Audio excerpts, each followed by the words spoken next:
Não sei se foi uma boa me enterrar com vocês aqui nesse lugar.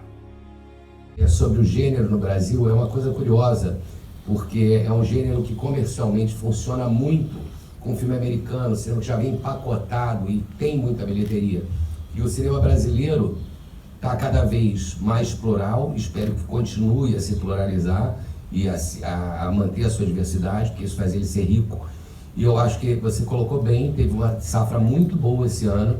É um gênero que o cinema espanhol se apropriou e deu muito certo, por exemplo. Eu acho que tem tudo para ele virar um sucesso comercial como gênero no Brasil, mas a gente está no início de uma implantação do gênero. Você me jurou que ia parar. Eu tô dando conta desse lugar. Do Marinho, de você, do seu karma. Olha pra mim quando eu falo com você! Eu acho que essa safra toda de filmes de suspense, terror que estão vindo, na verdade, elas começaram meio junto com o Juízo, que era uma época que o cinema brasileiro estava indo muito bem nas comédias, fidelizando um público, e muitos dos produtores começaram a falar, poxa, por que a gente não arrisca um cinema de mercado, de gênero? E o gênero de suspense e terror é um gênero também muito popular. Então, acho que essa safra toda, na verdade, ela demora 4 anos. A gente começou esse filme num outro Brasil, né? O Brasil mudou muito desde a última vez que eu saí. E a ideia surgiu há muito tempo. Eu, quando ia a Minas Gerais e via aquelas fazendas, o karma das fazendas, né? Que elas herdam não só a escravidão do Brasil, que, como diz o Joaquim Nabuco, continua uma marca na nossa sociedade que a gente não consegue curar, quanto a questão do extrativismo brasileiro, que na história está um pouco pelos diamantes, que são também figuras quase fantasmagóricas, né? As pedras preciosas são fantasmagóricas no filme. O Mauro Lima fala, ninguém sabe a fonte dos diamantes brasileiros, eles afloram nos rios, mas ninguém sabe de onde eles vêm. Então, e Minas Gerais, que é um estado sem mar, é um estado muito fechado e policiado na época da colônia, porque foi ali que se encontrou o ouro e os diamantes. Minas é um lugar com muitos sanatórios, com muita questão de alcoolismo, e Minas é o Brasil por excelência, é um estado que vai do Nordeste até o Sudeste. Então, eu sempre achei que havia um karma brasileiro em Minas Gerais que renderia uma história de terror e suspense numa fazenda que lidasse com a questão da escravidão, do extrativismo, da dívida eterna, que a gente não consegue sanar e curar e que a gente ainda é herdeiro dela, e desse embate entre o personagem do Felipe, que é um cara que não consegue.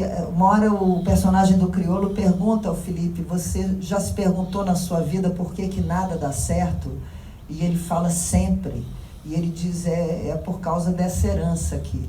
Então era uma história, eu queria fazer terror e suspense, nem chega a terror, mas suspense sobrenatural com gado, sabe?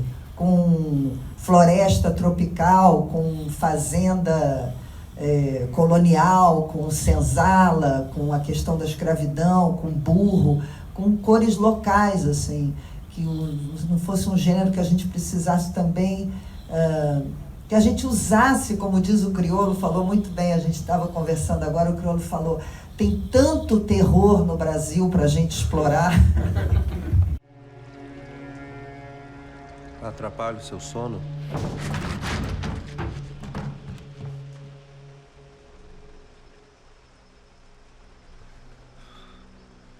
Como é que você entrou aqui?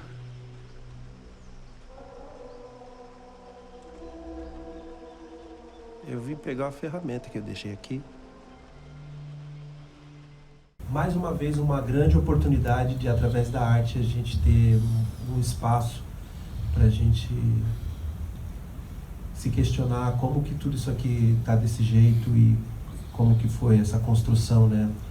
Esse jeito como foram tratados os originais da terra, esse jeito de que a gente ainda não deixa a verdade nos livros de história. Então, são muitas coisas acontecendo. Esse drama de construção social que desemboca no que a gente vive hoje, e essa coisa íntima que cada pessoa tem com sua família, suas questões,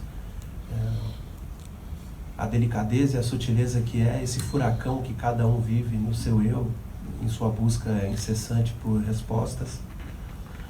Mas também celebrar a importância da família, celebrar o que é família brasileira, que formato que é a família brasileira.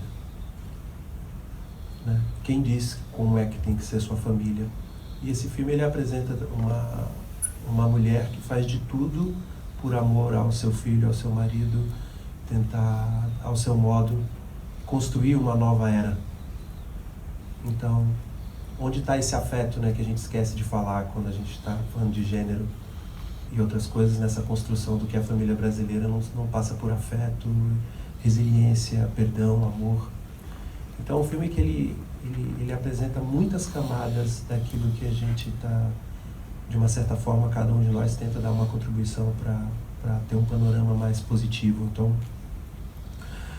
quando a gente pensa os gêneros, né, lógico, existe uma indústria que nasceu antes dos nossos avós e que faz isso muito bem.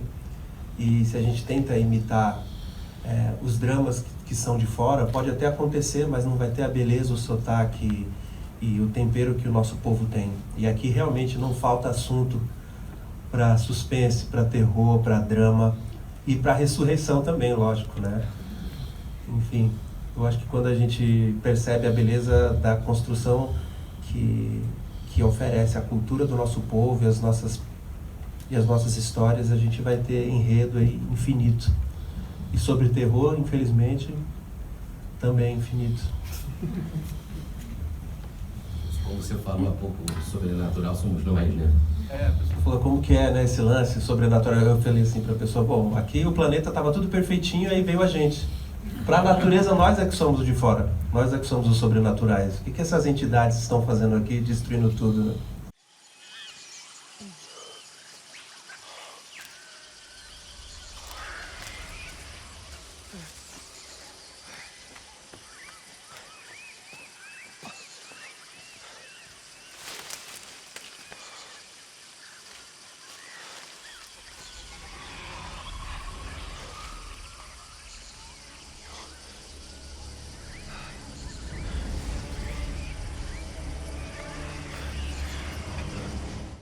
Eu acho que teve um trabalho muito importante feito pelo Andrucha, né, pelo elenco, que foram as leituras de mesa, né? Nós meio que dissecamos o roteiro, inclusive os dias que a Fernanda Montenegro e o Lima participavam, era uma aula, né? A gente ficava completamente...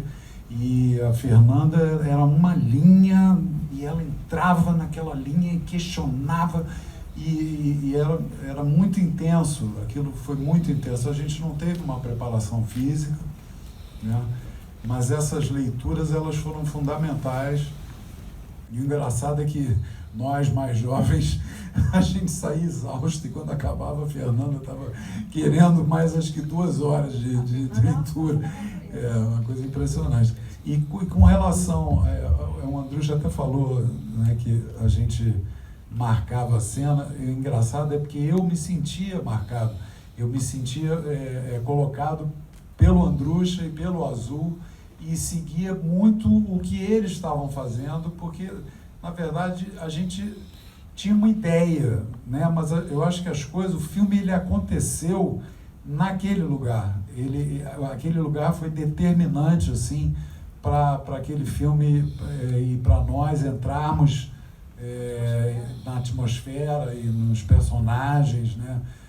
Foi muito legal, não tinha celular, o celular não pegava, então ninguém, não tinha dispersão, era equipe e elenco junto o tempo todo.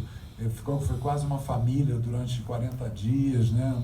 Então muito concentrado e divertido também, né? Assim, e muito intenso, foi muito bacana. A gente teve uns 2 encontros com a Laís Correia, da família, né? Que é Desculpa, eu esqueci. Eu, Felipe e o Joaquim. E foi interessante, a gente fez uns exercícios assim, Fiz com o Criolo também, né? Criolo, acho que a gente fez também, desculpa, porque tem muito tempo. É que tem muito tempo, mas foi importante porque a gente começou com esse trabalho de mesa, que como o Felipe falou, foi primordial, e depois a gente fez essa preparação com a Laís, que também foi super importante. A Laís também acompanhou a gente durante as filmagens e estava sempre ali dando uns toques, e é o que ele falou, assim, a casa é a grande protagonista desse filme, né? Porque aquele universo, aquela atmosfera, o fato de estar sempre chovendo, a lama, muitas noturnas, então tudo aquilo nos deixava bem imbuídos do que precisávamos passar. E foi realmente muito intenso, foram madrugadas históricas, assim, e o que mais que eu posso dizer? Para mim foi forte, principalmente porque 2 dias depois que eu terminei de rodar o filme, eu descobri que eu estava grávida. E foi uma coisa que não foi planejada, e eu falo que minha filha quis muito vir ao mundo, porque o que eu rolei de escada, o que eu corri, muita parte da minha corrida acabou não entrando no filme, mas tinha uma parte que a Teresa corria bilhões de quilômetros. E foi uma experiência muito única, assim, porque além de eu ter realizado um sonho de trabalhar com a Dona Fernanda e de finalmente rodar um filme com a Andrucha, a Fernanda Torres, que eu sempre admirei, o Felipe, que eu já tinha trabalhado, o Criolo, que eu pude conhecer pessoalmente, para mim foi, assim, um presente divino. É por causa deles, Augusto. Eu vi a menina no Raposo. Ela estava lá, ao lado do filho do Augusto. Depois desapareceu. Eu tô dando conta desse lugar. Do Marinho, de você, do seu karma. Olha pra mim quando eu falo com você! Eu sei o que é estar só. Essa casa me deve uma alma. Agora nós vamos até o fim. A gente vai embora daqui, Teresa. A nossa última noite. Marinho, eu passei o dia pensando num jeito de você voltar. Eu não quero mais voltar, mãe.